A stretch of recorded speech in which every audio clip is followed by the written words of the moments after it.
Bienvenidos. Esto es FEPADE Difunde TV, una coproducción del Tribunal Electoral del Poder Judicial de la Federación y la Fiscalía Especializada para la Atención de Delitos Electorales, que se transmite a través del canal de televisión por Internet, plataforma electoral y la página electrónica www.fepade.gov.mx. El día de hoy nos acompaña Mónica Lozano Ayala, quien es especialista en temas electorales y actualmente se desempeña en la Sala Regional Especializada del Tribunal Electoral del Poder Judicial de la Federación y nos acompaña para platicarnos sobre pueblos indígenas y procesos electorales. Mónica, un gusto. Muchas gracias por la invitación, muchas gracias a la FEPADE y al doctor Santiago Nieto, quien siempre está haciendo trabajos para vincular a las instituciones electorales y a otras instituciones y sobre todo a tener cercanía con los ciudadanos y las ciudadanas, que es una actitud de servicio muy importante. Claro, acercarnos. Bueno, pues muchas gracias por haber aceptado la invitación y el tema que vamos a tratar pues resulta muy interesante porque bueno, se ha venido explorando poco a poco y cada vez son, digamos, más las instituciones que se involucran en el tratamiento y procesamiento de estos temas. A manera de contexto, y bueno, pues tú lo sabrás mejor que yo, pues el artículo 2 de la Constitución pues establece y reconoce la pluriculturalidad de nuestro país, basado justamente en la existencia de los pueblos indígenas.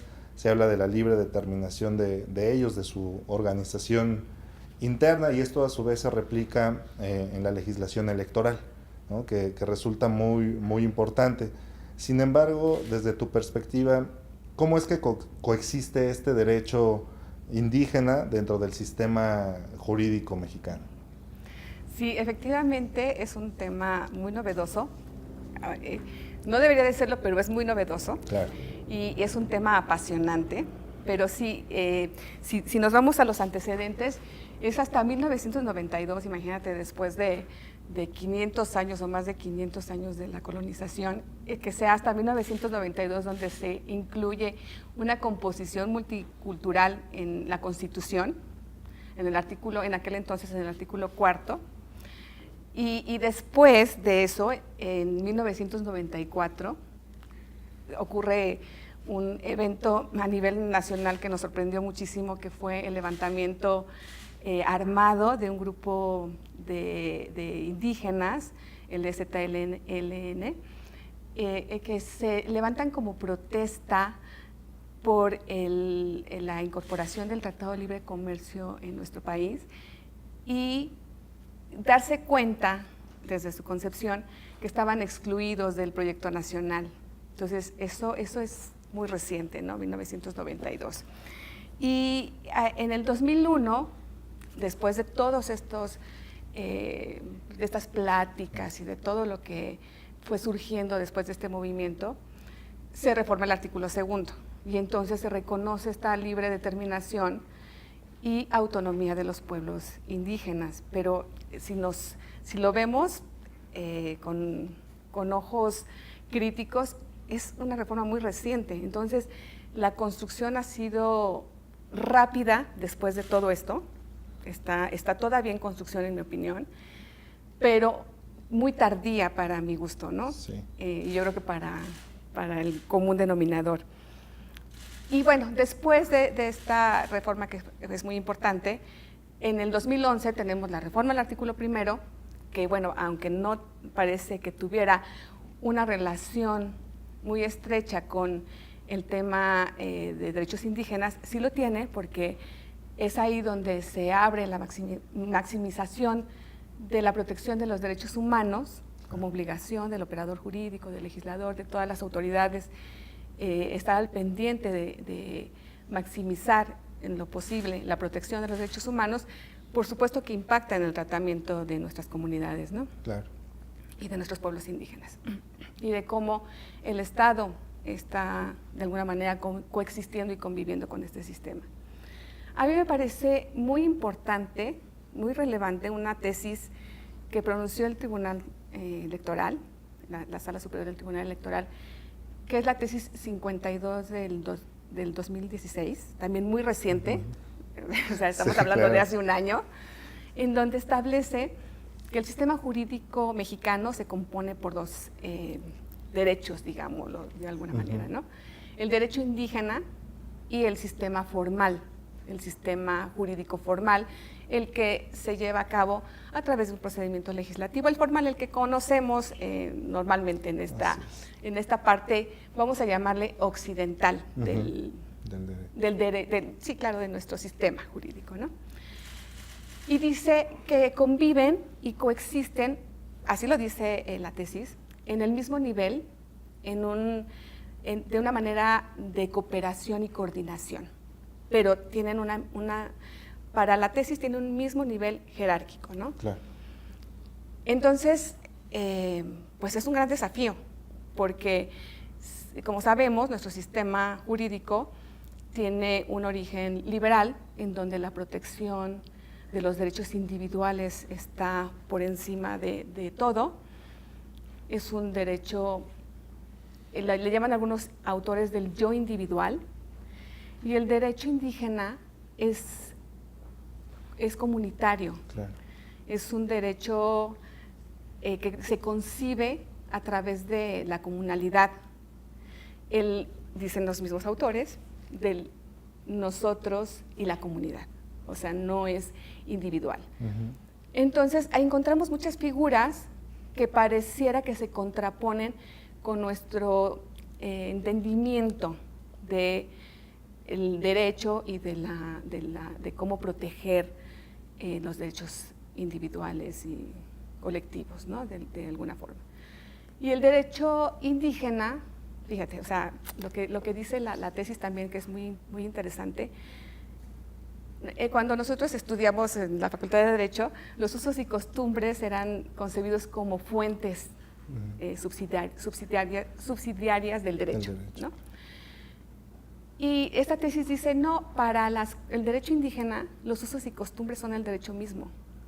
O sea, sí es un cambio de paradigma, claro. Es como volver a aprender otra manera de ver las normas, y nos lleva a un compromiso de comprensión y de estudio de un sistema totalmente diferente, que se concibe de manera diferente, y que además la Constitución nos exige que se respete, ¿no?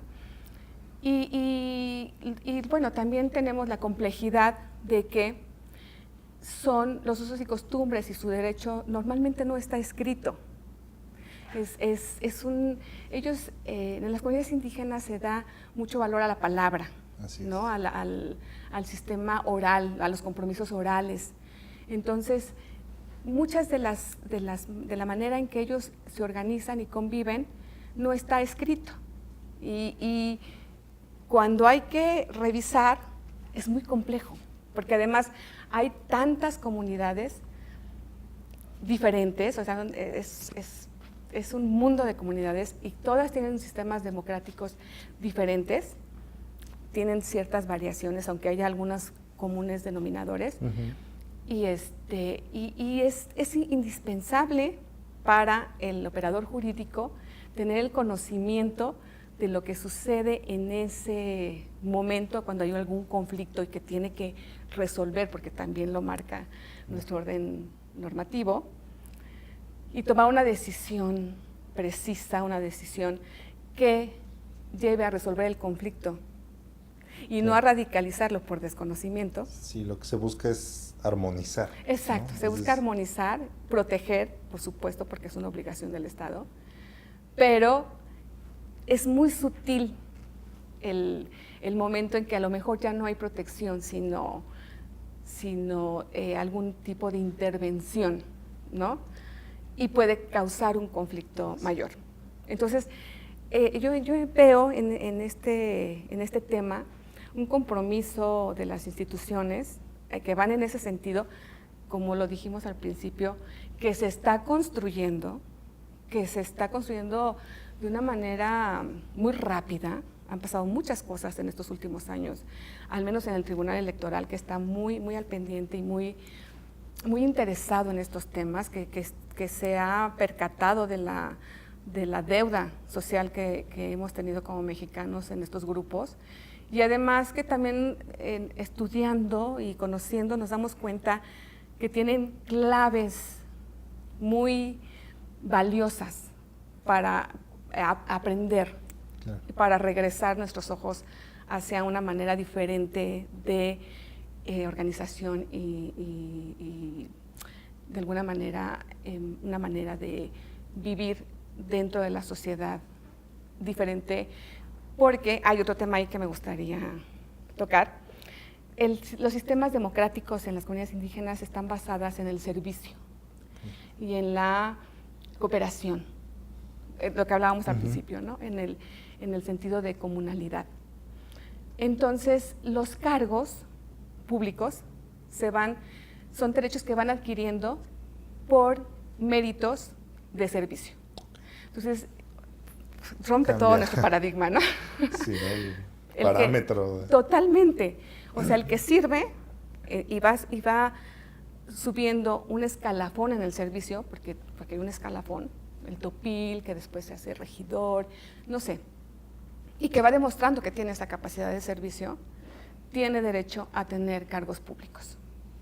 Entonces, si volteamos hacia allá, podemos aprender nuevas maneras y posiblemente encontremos claves que estemos de alguna manera como sociedad buscando para una mejor convivencia. Pues en principio es lo que tendría que motivar, ¿no? Exacto. Es decir, el que alguien busque la postulación a un cargo, el origen es justamente pues servir, ¿no? Servir, claro. Es decir, dar mejores condiciones a la comunidad, y a través de estos sistemas, como lo comentas, justamente se va generando que a través de una cuestión de cualidades no personales, sino de servicio. Así es. ¿No? Es decir, más allá de la imagen, sino a través de hechos concretos, pues la comunidad va decidiendo quién tiene esa capacidad de servirle y en consecuencia pues de brindarle una mejor atención a sus necesidades. Mónica, se nos está terminando el primer bloque. Vamos a hacer una pequeña pausa. Perfecto. Y regresamos. Perfecto. Continuamos para seguir conversando sobre comunidades y pueblos indígenas y derecho electoral.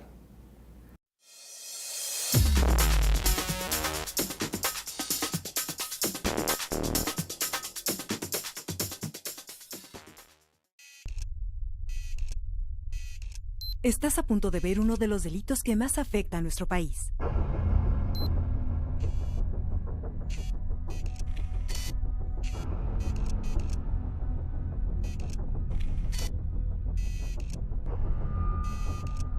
La compra de votos es un delito. Si alguien lo intenta o lo sugiere, denúncialo ante la FEPADE. Contigo, México es más. Súmate. Instituto Nacional Electoral, INE. La Defensoría Electoral para Pueblos y Comunidades Indígenas del Tribunal Electoral del Poder Judicial de la Federación ofrece gratuitamente servicios de defensa y asesoría para garantizar tus derechos político-electorales, tutelando la participación de mujeres y hombres indígenas en condiciones de igualdad jurídica, para elegir órganos de autoridad, conforme a tus propios sistemas normativos internos. 20 años protegiendo tus derechos políticos. Votar libremente es un derecho que nadie te puede quitar. Quien lo intente está cometiendo un delito. Si te presionan para votar a favor de un candidato, partido o coalición con violencia verbal o física, denúncialo. Si te condicionan los beneficios de algún programa social a cambio de tu voto, denúncialo. Por ley, hay sanciones para quien cometa delitos electorales que van desde multas hasta cárcel. Acude a la FEPADE o a cualquier ministerio público. Fiscalía Especializada para la Atención de Delitos Electorales. Instituto Nacional Electoral, INE. A lo largo de 20 años, el Tribunal Electoral del Poder Judicial de la Federación ha impartido justicia electoral para favorecer tus derechos de participación política, como votar y ser votado, derecho a la información, libre afiliación y asociación, además de impulsar la participación política de la mujer y la defensa de los derechos de los pueblos y comunidades indígenas. Nuestro compromiso es dotar de certeza los procesos electorales. Tribunal Electoral del Poder Judicial de la Federación, 20 años protegiendo tus derechos políticos. El blindaje electoral es cuidar que los recursos de los programas sociales sean usados de manera correcta y no con fines políticos en épocas electorales. Esto mediante acciones que lleva a cabo la Sede Sol. La FEPADE persigue los delitos electorales como el condicionar programas sociales a cambio de brindar el apoyo a candidatos o partidos políticos. El órgano interno de control se encarga de recibir todas las quejas y denuncias en contra de los servidores públicos de la Sedesol en caso de que cometan alguna infracción en contra de tu derecho a votar. Tus derechos políticos son derechos humanos. El Tribunal Electoral del Poder Judicial de la Federación los protege y tutela mediante la impartición de justicia electoral abierta. Cada sentencia del Tribunal Electoral del Poder Judicial de la Federación contribuye a protegerlos y fortalece los principios que rigen los procesos electorales. Tribunal Electoral del Poder Judicial de la Federación. 20 años protegiendo tus derechos políticos. El blindaje electoral es una estrategia de política pública de la Sedesol con el fin de prevenir y evitar que los programas sociales influyan en las elecciones, garantizando la correcta aplicación de los recursos públicos. Si un servidor público facilita personal a su cargo, dinero y servicios que tiene para el desempeño de sus actividades en apoyo de un candidato o partido político, es un delito electoral que persigue la FEPADE.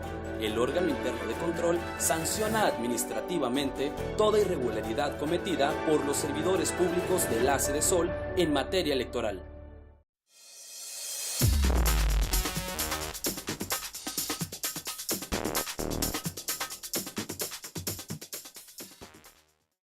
Continuamos conversando con Mónica Lozano, quien nos está platicando sobre pueblos indígenas y procesos electorales. En el bloque anterior íbamos concluyendo sobre las cuestiones positivas de este derecho comunitario. Sin embargo, en este proceso de armonización entre ambos sistemas, pues nos hemos encontrado también que hay algunas prácticas que, aunque están al interior de las comunidades socialmente aceptadas, pues pueden generar o pueden resultar limitativas en el ejercicio de algunos derechos, ¿no? El grupo de las mujeres en algunas comunidades pues han sido tradicionalmente relegadas, excluidas en la participación política. Desde su perspectiva, ¿cómo hemos venido avanzando y cómo ha sido este proceso para ir superando estos obstáculos que, como usted lo decía, pues a veces están muy enraizados y cuando interviene el juzgador o cualquier otra autoridad tiene que ser de manera muy sutil para evitar que el conflicto crezca? Claro. Bueno, en este caso, que es un tema que también me apasiona, el tema de género es un tema apasionante y también de alguna manera novedoso, o sea, el empuje que ha tenido en los últimos años es muy importante. O sea, hemos como llegado a la conclusión de que tenemos que avanzar a pasos más veloces y más largos lo antes posible, porque a pesar de que ha salido a flote desde hace un siglo, no sé, siempre ha estado como en la mesa, es hasta ahora que nos damos cuenta que tenemos que ir un poquito más apresuradas y apresurados, por supuesto, porque sin la compañía y la ayuda entre hombres y mujeres, pues no lo vamos a lograr jamás, ¿no? En este caso también he estado muy al pendiente y tratando de encontrar claves en qué es lo que sucede en las comunidades indígenas. Y me queda muy claro que el tema de género es algo que compartimos las mujeres en cualquier lugar del mundo, en cualquier sociedad, en cualquier nivel económico, educacional. O sea, es algo que nos atraviesa por igual. Y por supuesto que las mujeres indígenas no están excluidas de este tema de discriminación. Y he encontrado que esta discriminación ni siquiera es colonial, o sea, no viene después de la colonización, es precolonial. Entonces, es darnos cuenta cómo hay un tema de patriarcado y de opresión, pues ya desde que la humanidad es, y corregirlo, por supuesto que requiere de un esfuerzo que todavía no alcanzo a concebir de qué nivel y de qué manera lo vamos a lograr, ¿no? La mujer indígena también vive estos temas de discriminación. En algunas ocasiones me he dado cuenta que los asumen de manera diferente a como lo vivimos en el mundo occidental. O sea, muchas mujeres consideran que ellas están trabajando a la par de sus hombres en las tareas que le tienen encomendadas y les parecen muy dignas las tareas que tienen encomendadas, porque muchas veces tienen que ver con actividades religiosas, que la religión, la espiritualidad, las fiestas en las comunidades indígenas son muy importantes, forman parte de su organización y se deciden en la Asamblea General, que es la máxima autoridad, porque son parte de su cosmovisión. Y ellas tienen tareas muy importantes dentro de esas funciones, dentro de esas tareas. Sin embargo, no tienen acceso muchas veces a los cargos públicos de decisión. Y en muchas comunidades tú preguntas, pero ¿está prohibido que tú puedas participar? Y te contestan, no, prohibido no está, pero no se usa. Y volvemos al tema del derecho indígena, que tiene una concepción totalmente diferente.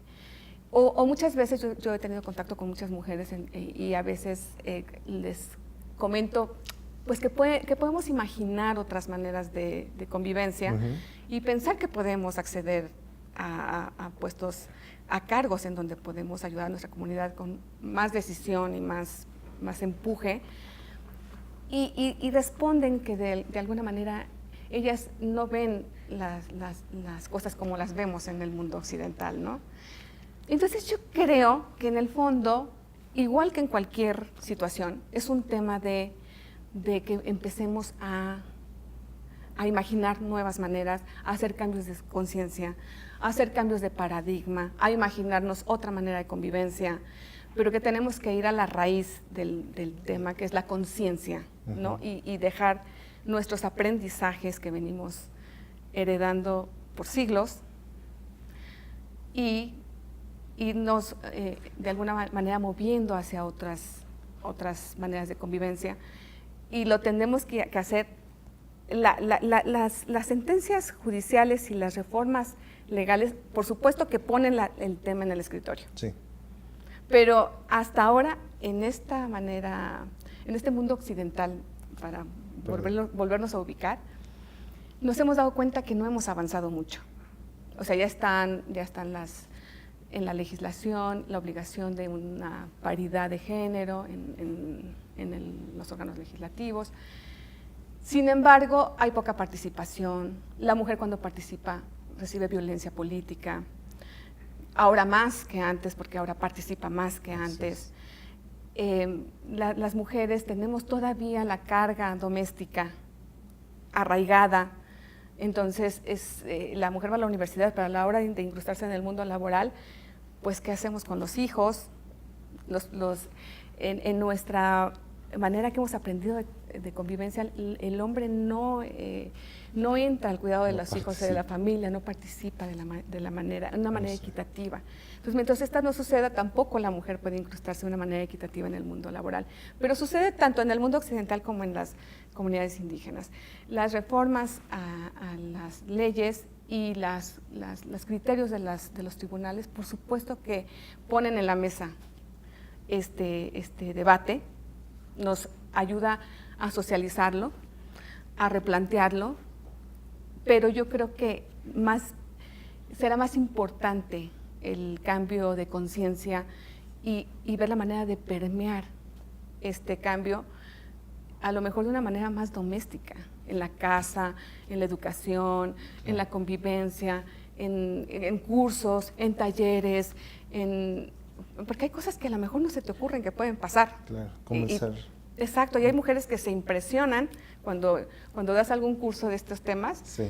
de todo lo que tienen a la mano y no lo sabían, ¿no? Que pueden acceder, que tienen tribunales, que pueden solicitar apoyo, que tienen el poder interior, pues la fuerza interior para poder tener un cargo y tomar decisiones en sus comunidades.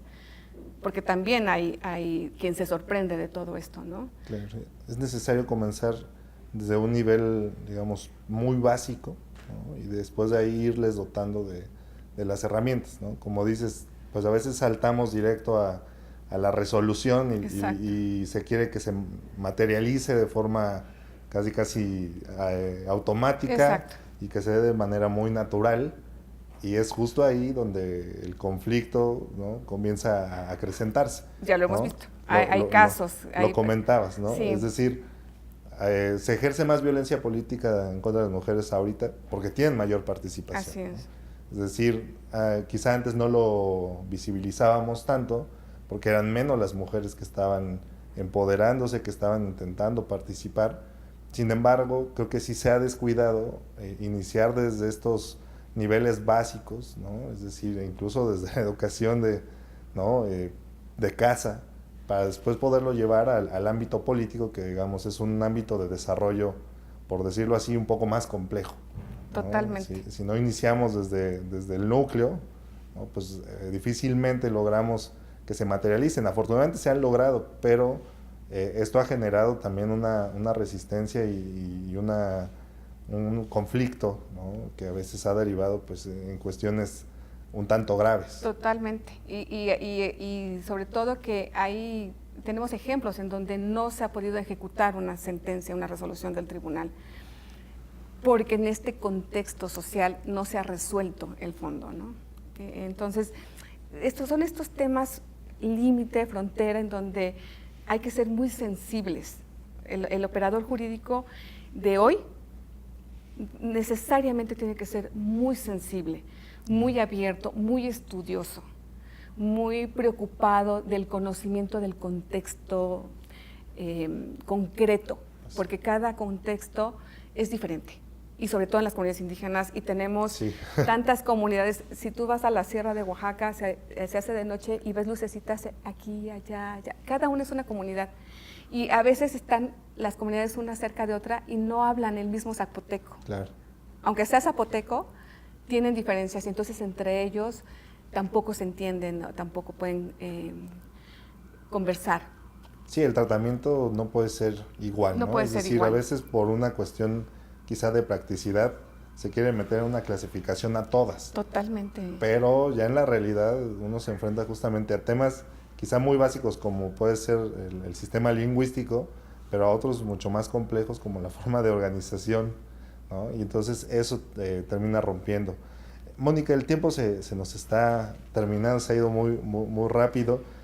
A manera de conclusión, desde tu perspectiva, ¿cuáles son algunas cuestiones o factores que han venido limitando el ejercicio efectivo de los derechos de los pueblos indígenas en el contexto de este sistema normativo, por llamarlo así, y usando el término pues occidental? Yo más bien quisiera como enfocarme en la labor del Tribunal Electoral, que es donde yo estoy trabajando, en cómo ha estado de alguna manera comprometido esta sensibilización. En esta nueva integración del Pleno del Tribunal, me he dado cuenta que ahora piden dictámenes antropológicos, lo cual me parece maravilloso, que también se irá construyendo, porque bueno, hay algunos defectos en los dictámenes, me imagino que en algún momento habrá un protocolo para saber cómo se hace un dictamen, pero ha habido muchas determinaciones que hacen que se acerque el acceso de la justicia hacia las comunidades indígenas, como las tesis en donde se establece que tengan una suplencia de la queja cuando ellos en alguna impugnación tienen alguna deficiencia, el tribunal hace esa suplencia. Claro.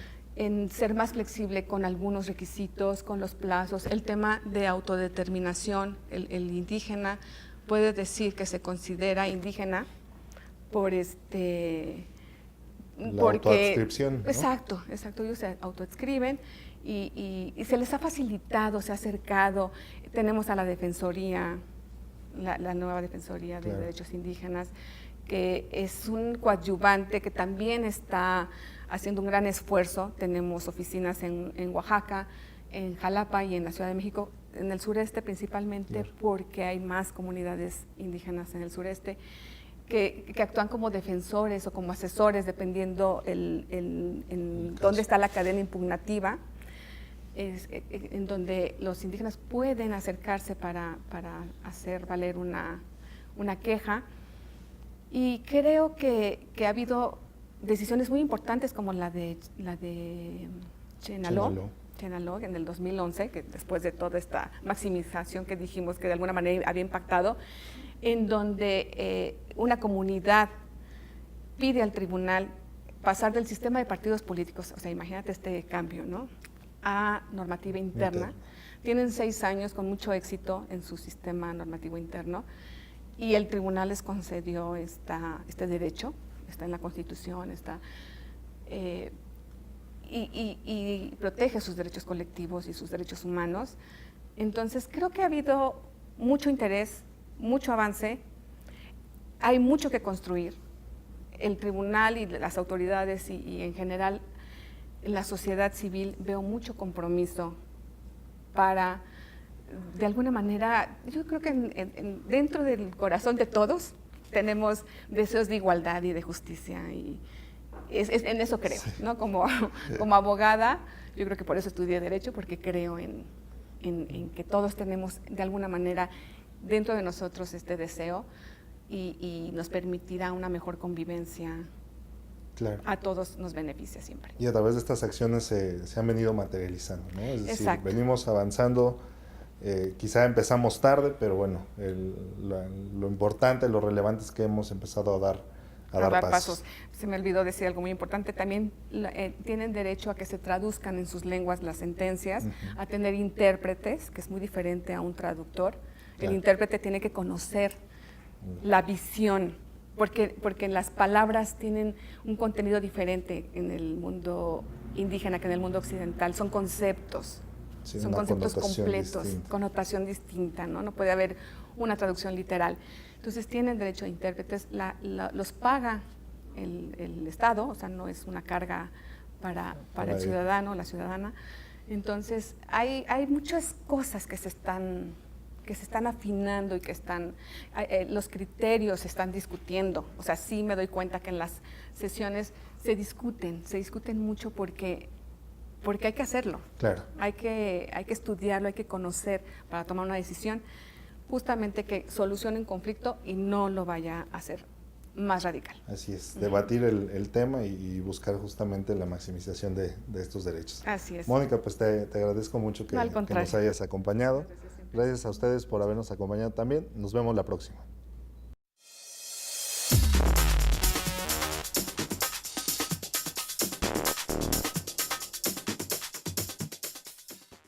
La Fiscalía Especializada para la Atención de Delitos Electorales Chamyut Pactaik Maden Adaman en Maden Pactauken en Madekup Mayefe Padetel Mahamech Negapstet Naden 01800 833 72 33 es Naden Mamdekudet Mafepadenet www.fepadenet.gov.mx Fepademóvil.celular Madaspap Naden Spoktauktet.